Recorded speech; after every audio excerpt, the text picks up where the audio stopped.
तो दोस्तों हम सभी जानते हैं कि भारत और ग्रीस के बीच में इस समय काफी ज्यादा अच्छी पार्टनरशिप चल रही है और भारत ग्रीस के बीच की जो संबंध है वो पहले की तुलना में कई गुना ज्यादा प्रगाढ़ हुए हैं। हम सभी लोगों ने लास्ट टाइम देखा जब प्राइम मिनिस्टर मोदी काफी लंबे समय के बाद, इवन दशकों के बाद, ग्रीस की विजिट पर जाने वाले भारतीय प्रधानमंत्री बने।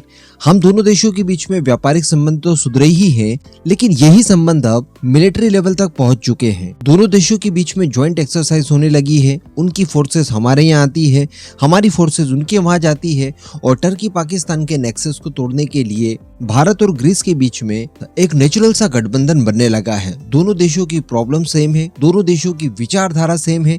ये दोनों देशों को और नजदीक लाने में काफी ज्यादा मददगार साबित होती है। अब मैं आपको बता दूं कि जिस तरह से प्राइम मिनिस्टर मोदी G7 की मीटिंग अटेंड करने जब जापान गए थे, उससे ठीक पहले वो ग्रीस की विजिट पर जाते हैं, ठीक इसी तरह से अब ग्रीस के प्राइम मिनिस्टर भी भारत आ रहे हैं। प्राइम मिनिस्टर मोदी ने अपने विजिट के दौरान ही उनके प्राइम मिनिस्टर को इनवाइट किया था और लीजिए अब वो भारत की विजिट पर आ रहे हैं इसी फरवरी मंथ में। अब हम लोग काफी लंबे समय से डिस्कशन इस बात का कर रहे हैं कि भारत और ग्रीस के बीच में एक बड़े स्केल पर डिफेंस पार्टनरशिप होने जा रही है, जिसमें हम सभी जानते हैं कि ग्रीस काफी ज्यादा उत्सुक है भारत की ब्रह्मोस एनजी का इस्तेमाल करने के लिए। उसे दरअसल अपने रफाल फाइटर जेट के लिए ब्रह्मोस एनजी चाहिए और इसके अलावा उसे एंटी शिप ब्रह्मोस मिसाइलें भी चाहिए।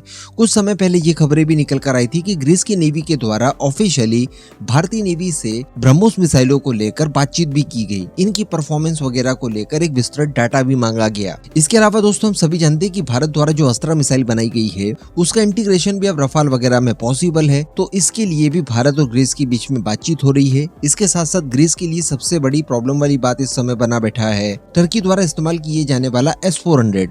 तो बीच में ये खबरें भी निकल कर आई थी कि भारत की रुद्रम मिसाइल भी ग्रीस के सामने प्रेजेंट की जा सकती है। इसके अतिरिक्त कई सारे और वेपन है जिसको लेकर भारत और ग्रीस के बीच में फ्यूचर के अंदर कोई ना कोई डील हो सकती है।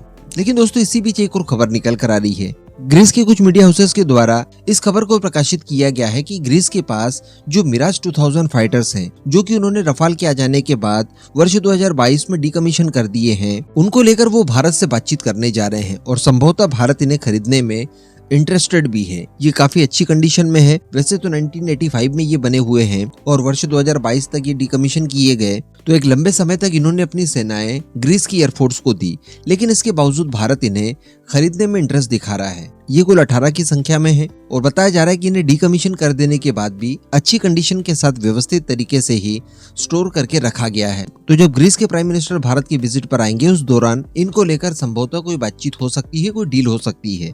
इसके पीछे कारण ये बताया जाता है कि भारत को अपनी जो फ्लीट है यानी मिराज 2000 की जो फ्लीट है उसे काफी लंबे समय तक ऑपरेट करना है। जब तेजस मार्क 2 बड़ी मात्रा में भारतीय वायुसेना में शामिल कर लिए जाएंगे तब जाकर हम लोग हमारे मिराज 2000 को रिटायर करने की प्लानिंग कर रहे हैं।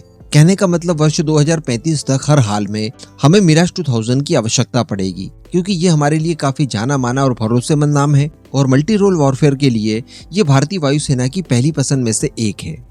लेकिन अब चूंकि इनका प्रोडक्शन वगैरह बंद हो गया है, इनके पार्ट्स वगैरह संबंधित दिक्कतें आ सकती है। इस वजह से भारत ये चाहता है कि पुराने मिराज 2000 अगर हमें कहीं से मिल जाते हैं तो उनके स्पेयर पार्ट्स वगैरह हम लोग हमारी फ्लीट को मेंटेन करने में कर सकते हैं। और अगर उन सेकंड हैंड पुराने फाइटर जेट में से कुछ एक की संख्या में अगर ऐसे फाइटर जेट होते हैं जिनका इस्तेमाल भारतीय वायुसेना कर सकती है तो उसको लेकर भी विचार किया जा सकता है, क्योंकि बीच में जो भी क्रैशेस वगैरह हुए हैं उनकी भरपाई करने के लिए भी और फ्लीट को बराबर मेंटेन करने के लिए ये हमारे लिए उपयोगी साबित हो सकते हैं। कुछ समय पहले हम लोगों ने फ्रांसीसी वायुसेना द्वारा इस्तेमाल किए गए मिराज 2000 को लेकर भी डील की थी, उन्हें भी स्पेयर पार्ट्स वगैरह के लिए खरीदे गए थे। तो ठीक इसी तरह का निर्णय ग्रीस के द्वारा इस्तेमाल किए गए मिराज फाइटर्स के लिए भी यहाँ पर लिया जा सकता है। वैसे मैं बता दूं आपको कि ये भारतीय मिराज 2000 के सामने उतने ज्यादा इफेक्टिव नहीं है, क्योंकि हम जानते हैं कि भारतीय वायुसेना के लिए जो भी विमान खरीदे जाते हैं उनके अंदर हम लोग इंडियन स्पेसिफिक एनहांसमेंट करवाते हैं, जिस वजह से वो मूल फाइटर जेट की तुलना में ज्यादा शक्तिशाली हो जाते हैं। तो ऐसा कुछ तो नहीं है ग्रीस के फाइटर जेट के साथ, लेकिन फिर भी ये हमारा काम काफी हद तक आसान कर सकते हैं। जैसे कि अगर ग्रीस के मिराज 2000 की बात की जाए तो ये मिराज 2000 EGM और BGM वेरिएंट के हैं, जबकि भारत की मिराज 2000 की बात की जाए तो ये HS और IS वेरिएंट वाले हैं, जो कि ज्यादा उन्नत और शक्तिशाली हैं। इसी के साथ साथ ग्रीस के जो मिराज 2000 हैं इनमें एनालॉग कॉकपिट है, पुराने RDM रडार सिस्टम लगे हुए हैं, MC और MC2 मिशन कंप्यूटर लगे हुए हैं, जबकि भारतीय वायुसेना के पास जो मिराज 2000 है उन्हें हम सभी जानते हैं कि अपग्रेड करवा लिया गया था और इनसे उन्नत उपकरण इनमें इस्तेमाल किए जाते हैं। केवल एक इंजन को छोड़ दिया जाए तो बाकी सारी चीजें हम लोगों ने बड़े स्केल पर अपग्रेड करवाई थी, जिसके लिए काफी भारी भरकम पैसा भी हम लोगों ने इन्वेस्ट किया था। हालांकि ग्रीस की तरफ से बताया गया है कि ये पुराने मिराज जरूर हैं, लेकिन इनकी सर्विस लाइफ अभी बाकी है और भारत की आवश्यकताओं को कुछ हद तक ये पूरा कर सकते हैं।